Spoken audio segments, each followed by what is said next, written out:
क्या कभी ऐसा सुना है कि किसी के जन्म के साथ पूरी सृष्टि की दिशा बदल जाए? आज हम प्रवेश कर रहे हैं शिव महापुराण की रुद्र संहिता पार्वती खंड के 6ठे अध्याय में, जहाँ देवी की कृपा से मैना के घर दिव्य संतानों का जन्म होता है और देवताओं के हृदय आनंद से भर उठते, उनकी इच्छा जो पूर्ण हो गई। स्वयं देवी मैना के यहाँ अवतरित हो रही है। तो ये केवल एक परिवार में जन्मी कन्याओं की कथा नहीं है, ये उस दिव्य योजना का प्रारंभ है जिससे सृष्टि का सृजन हुआ, जो आगे चलकर शिव और शक्ति के महान मिलन का मार्ग प्रशस्त करेगी। इसीलिए कहते हैं कि जब ईश्वर की कृपा किसी घर पर बरसती है तो केवल संतानों का जन्म नहीं होता, भाग्य का उदय होता है। तो चलिए प्रारंभ करते हैं आज का पाठ। अथ सस्मरतुर्भक्त्या दंपती तौ भवाम्बिकां प्रसूति हेतवे तत्र देवकार्यार्थमादरात्।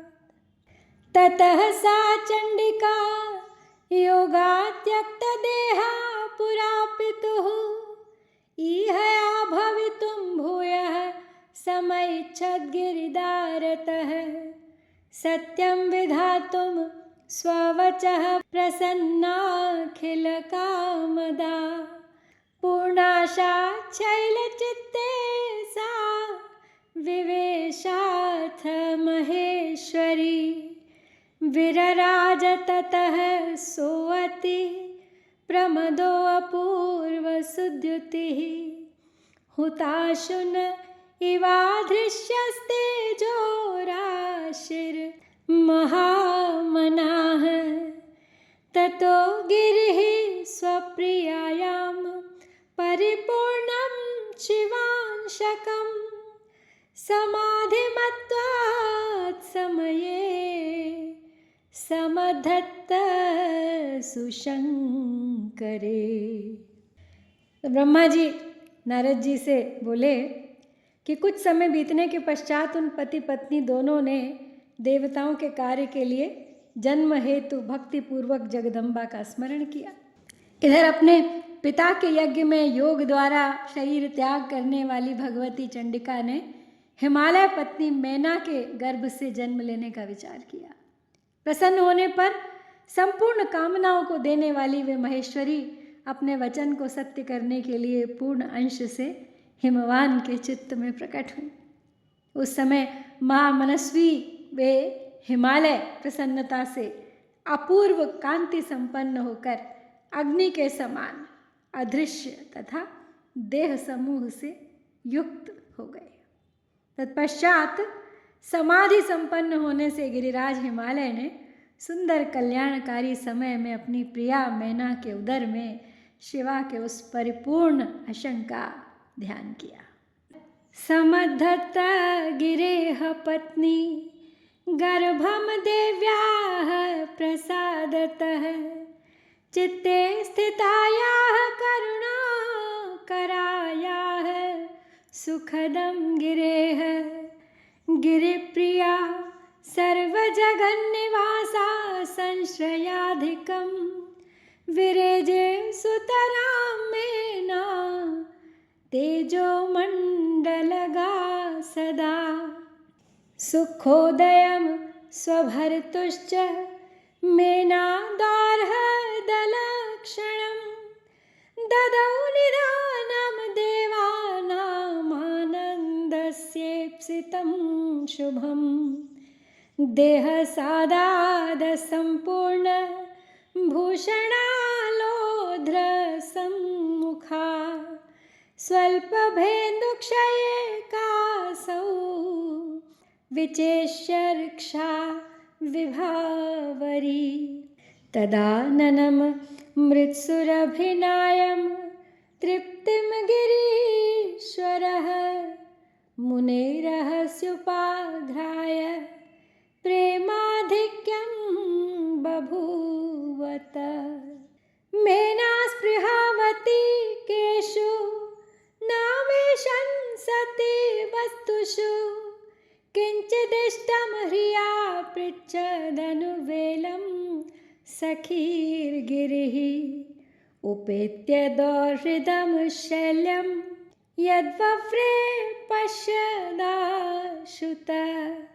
आनीतं नेष्टमस्याद्धा नासाध्यं त्रिदिवे अपि। इस तरह हिमालय की पत्नी ने हिमवान के हृदय में विराजमान करुणा करने वाली देवी की कृपा से सुखदायक गर्भ धारण किया। संपूर्ण जगत को आश्रय देने वाली उन देवी के गर्भ में आने से गिरिप्रिया मैना सदा तेजोमंडल के बीच में स्थित होकर अधिक शोभा पाने लगी। मैना ने अपने पति को सुख देने वाले तथा देवताओं के आनंद के कारणभूत शुभ अभीष्ट गर्भ लक्षण को धारण किया। शरीर के अधिक दुर्बल होने के कारण उन्होंने सभी आभूषणों को उतार दिया। उनका मुखमंडल लोध के समान श्वेत वर्ण हो गया और वे प्रभात कालीन चंद्रमा के प्रकाश के क्षीण हो जाने से अल्प तारागणों वाली रात्रि के समान दिखने लगी। गिरिराज मिट्टी के समान सुगंधित उनके मुखमंडल को एकांत में सूंघ कर तृप्त नहीं होते थे और गर्भवती होने के कारण दिनानुदिन मैना में उनका प्रेमाधिक्य होने लगा। वे हिमालय मैना की सखियों से सदा ये पूछते रहते थे कि मैना को किन वस्तुओं की इच्छा है। वो लज्जा के कारण अपना कुछ भी इष्ट मुझसे बताती नहीं है। तो कष्टप्रद गर्भ लक्षण के प्राप्त कर लेने पर वे मैना जिस वस्तु के लिए कहती थी उसे अपने सामने गिरिराज के द्वारा उपस्थित हुआ देखती थी, क्योंकि उनकी इच्छित कोई भी वस्तु तीनों लोकों में दुर्लभ नहीं थी। प्रचीयमानावयवा निस्तीर्य दार हृदय व्यथां रेजे मेना बाललता नद्धपत्राधिका यथा गिरिः सगर्भां महिषीमंस्तधरणीमिव निधानगर्भामभ्यन्तरलीन वहनिशमीमिव प्रिया प्रीतेश्च मनसः स्वार्जितद्रविणस्य च समुन्नते श्रुतेः प्राज्ञः क्रियाश्चक्रे यथोचिताः ददर्शकाले मेनां स प्रतीतः प्रसवोन्मुखीम् अभृतां च दिवं गर्भगृहे भिषगधिष्ठिते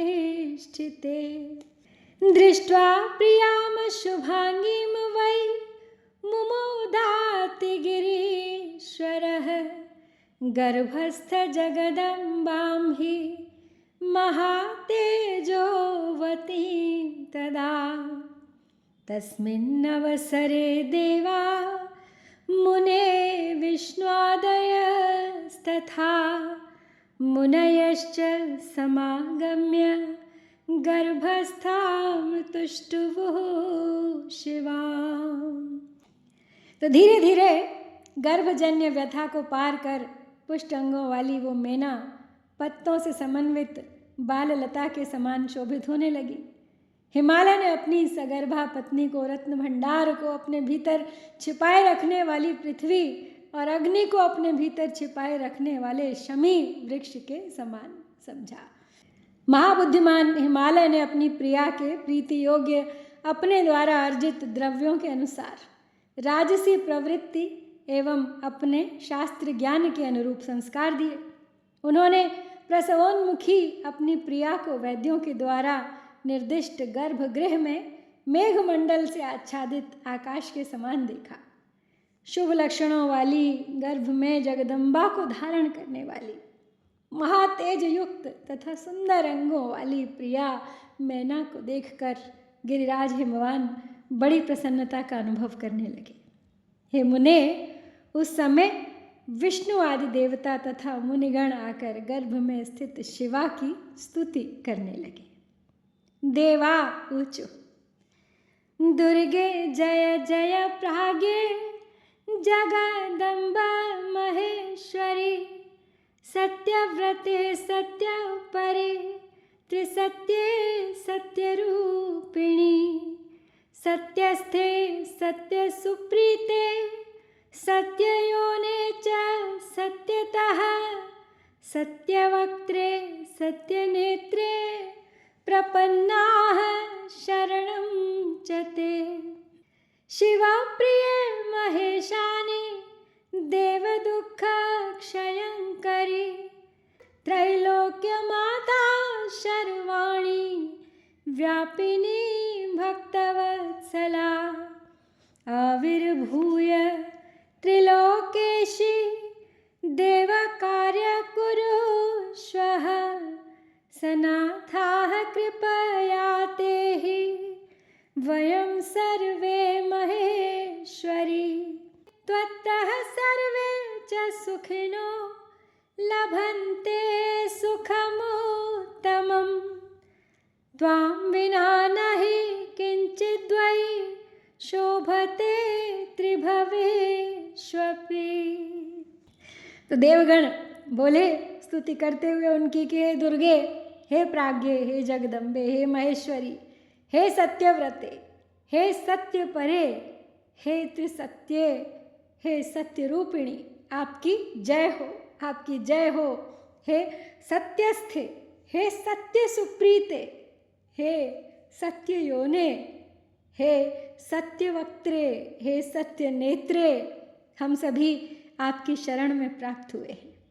हे शिव प्रिय, हे महेश्वरी, देवताओं के दुख को दूर करने वाली, आप तीनों लोकों की माता, शर्वाणी, सर्वव्यापिनी तथा भक्तों से स्नेह रखने वाली हैं। हे त्रिलोकेश, आप प्रकट होकर देवगणों के कार्य को पूर्ण करें। हे महेश्वरी, हम सभी देवगण आपकी कृपा से सनाथ हो जाएंगे। इस संसार के सभी सुखी मनुष्य आपके द्वारा ही उत्तम सुख प्राप्त करते हैं। आपके बिना इस त्रिलोक में कुछ भी शोभा नहीं देता। ब्रह्मोवाच इत्थं कृत्वा महेशान्या गर्भस्थाया बहुस्तुतिं प्रसन्नमनसो देवाः स्वं स्वं धाम ययुस्तदा व्यतीते नवमे मासे दशमे मासि पूर्णतः गर्भस्था सागतिं दध्रे कालिका जगदम्बिका तदा सुसमयश्चासि क्षान्तभ्रगृहतारकः नभः प्रसन्नतां यातं प्रकाशः सर्वदिक्षु हि महिर्मङ्गलभूयिष्ठा सवनग्रामसागरा सरः स्रवन्ति वापीषु पुफुल्लुः पङ्कजानि वै ववुश्च विविधा वाताः सुखस्पर्शा मुनीश्वर मुमुदुः साधवः सर्वे सतां दुःखमभूद्रुतं दुन्दुभीन् वादयामासुर नभस्यागत्य निर्जराः पुष्पवृष्टिरभूत् तत्र जगुर्गन्धर्वसत्तमाः विद्याधरस्त्रियो व्योम्नि न नृतुश्चाप्सरास्तथा तदोत्सवो महानासीत् देवादीनां नभस्थले। तो ब्रह्मा जी बोले, इस प्रकार सभी देवगण प्रसन्नचित्त होकर गर्भ स्थित महेश्वरी की बहुत स्तुति करके अपने अपने धाम को चले गए। जब 9वां महीना बीत गया और 10वां भी पूरा हो चला, तब गर्भ स्थित जगदम्बा महाकाली ने गर्भ से बाहर आने की इच्छा की। उस समय बड़ा सुहावना हो गया। नक्षत्र, तारे तथा ग्रह शांत हो गए, आकाश निर्मल हो गया और सभी दिशाओं में प्रकाश फैल गया। वन, ग्राम तथा सागर के सहित पृथ्वी पर नाना प्रकार के मंगल होने लगे। तालाब, नदियों एवं बावलियों में कमल खिल उठे। हे मुनीश्वर, अनेक प्रकार की सुख स्पर्शी वायु बहने लगी। सभी साधुजन आनंदित हो गए तथा दुर्जन शीघ्र ही दुखी हो गए। देवता आकाश में आकर दुंदुभियां बजाने लगे, वहाँ फूलों की वर्षा होने लगी तथा श्रेष्ठ गंधर्व गान करने लगे। अप्सराएं और विद्याधरों की स्त्रियां आकाश में नाचने लगीं। इस प्रकार आकाश मंडल में देवताओं आदि का महान उत्सव होने लगा।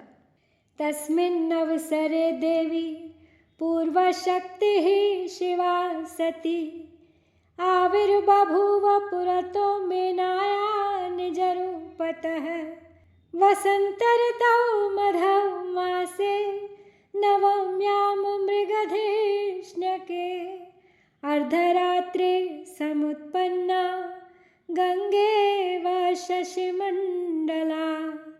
समये तत्स्वरूपेण मेनका जठरा शिवा समुद्धूय समुत्पन्ना सा लक्ष्मीरिव सागरा। ततस्तस्यां तु जातायां प्रसन्नो अभूत् तदा भवः। अनुकूलो ववौ वायुर्गम्भीरो गन्धयुक्शुभः। बभूव पुष्पवृष्टिश्च तोयवृष्टिपुरःसरम्। जज्ज्वलुश्चाग्नयः शान्ता जगर्जुश्च तदा घनाः। तस्यां तु जायमानायां सर्वस्वं समुपद्यत। हिमवन्नगरे तत्र सर्वं दुःखं क्षयं गतं। तस्मिन् अवसरे तत्र विष्णुआद्याः सकलाः सुराः आजग्मुः सुखिनः प्रीत्या ददृशुर्जगदम्बिकां। तुष्टुवस्तां शिवामम्बां कालिकां शिवकामिनीं दिव्यरूपां महामायां शिवलोकनिवासिनीं। तो उसी अवसर पर आद्या शक्ति सती शिवा देवी मैना के सामने अपने रूप में प्रकट हुई। वे वसंत ऋतु के चैत्र मास में नवमी तिथि को मृगशिरा नक्षत्र में आधी रात के समय चंद्रमंडल से गंगा की भांति प्रकट हुई। वे शिवा मैना के गर्भ से अपने स्वरूप से इस प्रकार प्रकट हुई जैसे समुद्र से महालक्ष्मी का आविर्भाव हुआ था। उस समय भगवती के प्रकट होने पर शंकर जी प्रसन्न हो गए और अनुकूल, गंभीर, सुगंधित तथा शुभ वायु बहने लगी। उस समय जल की वर्षा के साथ पुष्प वृष्टि होने लगी। अग्निहोत्र की शांत अग्नि प्रज्वलित हो उठी और बादल गरजने लगे। उनके प्रकट होते ही हिमालय के नगर में समस्त संपत्ति स्वतः आ गई तथा लोगों का सारा दुख दूर हो गया। उस अवसर पर विष्णु आदि समस्त देवगण सुखी होकर वहाँ आ गए और प्रेम से जगदम्बा का दर्शन करने लगे। वे शिवलोक में निवास करने वाली शिवप्रिया महाकाली दिव्य रूपिणी उन महामाया जगदम्बा की स्तुति करने लगे। देवा ऊचु जगदम्ब महादेवी सर्वसिद्धि विधायिनी देवकार्यकरी त्वं हि सदा तस्त्वां नमामहे। सर्वथा कुरु कल्याणं देवानां भक्तवत्सले मेना मनोरथः पूर्णः कृतः कुरु हरस्य च। ब्रह्मोवाच इत्थं स्तुत्वा शिवां देवा विष्णुआद्याः सुप्रणम्यतां स्वं स्वं धाम ययुः प्रीताः शंसन्तस्तद्गतिं परां। तां तु दृष्ट्वा तथा जातां नीलोत्पलदलप्रभां श्यामां सा मेनका देवीं मुदमायाति नारद। दिव्यरूपं विलोक्यानु ज्ञानमापगिरिप्रिया विज्ञाय परमेशानीं तुष्टावाति प्रहर्षिता। मेनोवाच जगदम्ब महेशानि कृताति जगदम्ब महेशानि कृताति करुणा त्वया आविर्भूता मम पुरो विलसन्ति यदम्बिके त्वमाद्या सर्वशक्तीनां त्रिलोकजननी शिवे शिवप्रिया सदा देवी सर्वदेवस्तुता परा।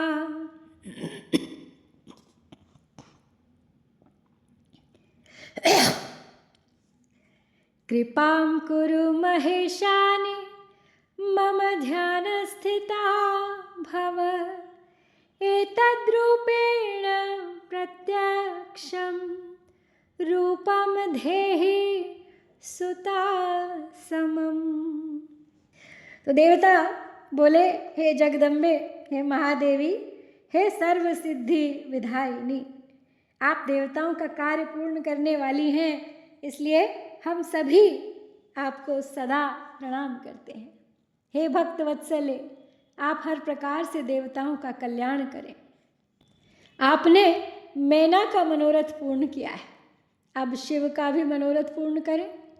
तो ब्रह्मा जी बोले, इस प्रकार विष्णु आदि देवता शिवा की स्तुति कर उन्हें प्रणाम करके उनकी परम गति की प्रशंसा करते हुए अपने अपने धाम को चले गए। हे नारद, नील कमल के दल के समान कांतिमयी उन श्यामा भगवती को उत्पन्न हुआ देखकर मैना परम प्रसन्न हो गई। उस दिव्य रूप को देखकर गिरिप्रिया मैना को ज्ञान प्राप्त हो गया। वे उन्हें परमेश्वरी जानकर अत्यंत हर्षित होकर उनकी स्तुति करने लगी। तो मैना बोली, हे जगदम्बे, हे महेश्वरी, हे अंबिके, आपने बड़ी कृपा की, जो सुशोभित होती हुई आप मेरे सामने प्रकट हुई। हे शिवे, आप संपूर्ण शक्तियों में आद्या शक्ति हैं तथा तीनों लोकों की जननी हैं। हे देवी, आप भगवान शिव को सदा ही प्रिय हैं तथा संपूर्ण देवताओं से स्तुत पराशक्ति हैं। हे महेश्वरी, आप कृपा करें और इसी रूप से मेरे ध्यान में स्थित हो जाएं और अब मेरी पुत्री के समान आप प्रत्यक्ष रूप धारण कर लें। ब्रह्मोवाच इत्याकर्ण्यवचस्तस्या मेनाया भूधर स्त्रियाः प्रत्युवाच शिवा देवी सुप्रसन्ना गिरिप्रिया। देव्युवाच हे मेने त्वं पुरा मां च सुसेवितवती रता त्वद्भक्त्या सुप्रसन्नाहं वरं दातुं गतान्तिकं वरं ब्रूहीति मद्वाणीं श्रुत्वा ते तद्वरो वृतः सुता भव महादेवी सा मे देवहितं कुरु। तथा दत्त्वा वरं ते अहं गता स्वं पदमादरात् समयं प्राप्य तनया भवं ते गिरिकामिनी दिव्यरूपं धृतं मे अद्य यत्ते मत्स्मरणं भवेत् अन्यथा मर्त्यभावेन तवाज्ञानं भवेन्मयि युवा मां पुत्रीभावेन दिव्यभावेन वा सक्रे चिन्तयन्तौ कृतस्नेहौ यातास्थो मद्गतिं परां देवकार्यं करिष्यामि लीलां कृत्वाद्भुतां क्षितौ शम्भुपत्नी भविष्यामि तारयिष्यामि सज्जनान्। ब्रह्मोवाच इत्युक्त्वा शिवा तूष्णीमम्बिका स्वात्ममायया पश्यन्तां मातरि प्रीत्या सद्यो अभूतनया तनुः। अब जब मैना ने देवी से विनती की कि अब आप मेरी पुत्री के समान प्रत्यक्ष रूप धारण कर मेरे समीप आए, तो ब्रह्मा जी बोले, हे नारद, पर्वत पत्नी उन मैना की ये बात सुन के शिवा देवी अत्यंत प्रसन्न होकर उन गिरिप्रिया से कहने लगी। देवी बोली, हे मैंने, आपने पहले तत्पर होकर मेरी बड़ी सेवा की थी। उस समय आपकी भक्ति से अत्यंत प्रसन्न होकर वर देने के लिए मैं आपके पास गई थी। वर मांगिए, मेरी इस वाणी को सुनकर आपने वह वर मांगा था। हे महादेवी, आप मेरी पुत्री हो जाएं और देवताओं का हित साधन करें। तब मैं आपको आदरपूर्वक वह वर देकर अपने धाम को चली गई। तो हे गिरिकामिनी, ये उसी का फल है और अब समय पाकर मैं आपकी पुत्री हुई हूँ। आज मैंने जो दिव्य रूप धारण किया है वह इसलिए कि आपको मेरा स्मरण हो जाए, अन्यथा मनुष्य रूप में प्रकट होने पर मेरे विषय में आप अनजान ही बनी रहती। अब आप दोनों पुत्री भाव से अथवा दिव्य भाव से स्नेहपूर्वक मेरा निरंतर चिंतन करते हुए मेरे परम पद को प्राप्त हो जाओगे। मैं पृथ्वी पर अद्भुत लीला करके देवताओं का कार्य सिद्ध करूंगी, भगवान शंभु की पत्नी बनूंगी और सज्जनों का उद्धार करूंगी। ब्रह्मा जी बोले, ऐसा कह के अंबिका शिवा मौन हो गई और उसी क्षण माता के देखते देखते अपनी माया से प्रसन्नता पूर्वक एक नवजात पुत्री के रूप में मैना की गोद में स्थित हो गई। और पार्वती का ये दिव्य जन्म केवल एक परिवार की खुशी के लिए नहीं है, बल्कि ईश्वर की एक बहुत ही महान योजना का संकेत है। तो चलिए इसी चिंतन के साथ मिलते हैं अगले अध्याय में, जहाँ पे होगा पार्वती का नामकरण और हम देखेंगे उनकी बाल लीलाएं। ओम श्री सांब शिवाय नमः। जय भारत।